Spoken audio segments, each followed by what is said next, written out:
Well, the family of former Zimbabwean President Robert Mugabe has flown to Singapore to give moral support to his wife and children.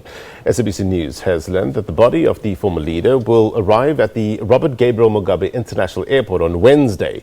It will then be transported to Mugabe's home village of Kutama. Soon after, it will be taken to Harare, where it will be ready for the burial at the Heroes Acre in Harare. A villain to some, and to others, a hero. Let no one interfere with our processes. Let no one who is negative want to spoil what we are doing for ourselves in order to unite Africa. We belong to this continent. We don't mind having and bearing sanctions banning us from Europe. We are not Europeans. We have not asked for any inch of Europe or any square inch of that territory. So, Blair, keep your England and let me keep my Zimbabwe. The former Zimbabwean president's economy and land policies led to Zimbabwe's economic meltdown after Western powers imposed sanctions against the country. Zimbabwe is still fighting to have those sanctions removed.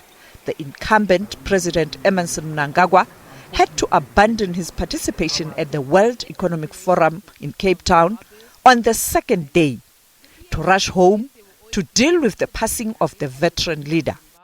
Today, Zimbabwe's land question itself a principal grievance of our struggle stands fully and irrevocably addressed and resolved. History will remember him for this bold move.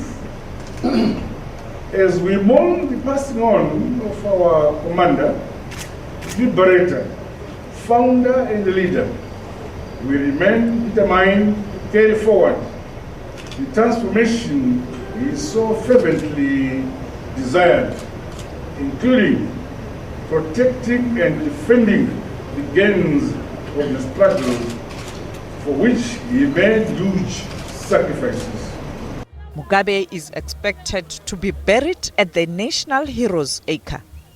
We came here as elders to pay our respects and our condolences to the President for the death of President Mugabe. I remember when I came here as President of Ireland in 1994 on a state visit, I was very well received by President Mugabe. Indeed, he even invited me to go in the car with him to his old school. President Mugabe will be remembered as a freedom fighter. He contributed immensely for freedom of this country. He contributed immensely for the freedom of other people here in the region. Perhaps you are too young, you will not know the role he played for the frontline states and the frontline states to push for freedom in South Africa. Even for what you know today as SADC, he was at the forefront of establishing that body which brings all the countries of the region to work together. And this is a legacy which perhaps we as adults, we have not been able to translate properly to young generations. But some of the institutions you see today were built with his immense contribution.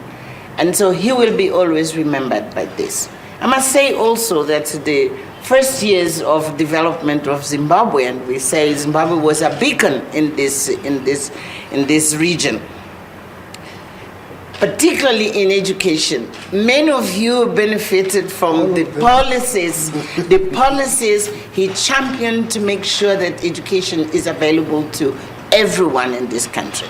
But of course, then the young generation only remember the last years where there has been hardship, and we appeal that it's important to have a cool and balanced outlook of his contribution and honoring him.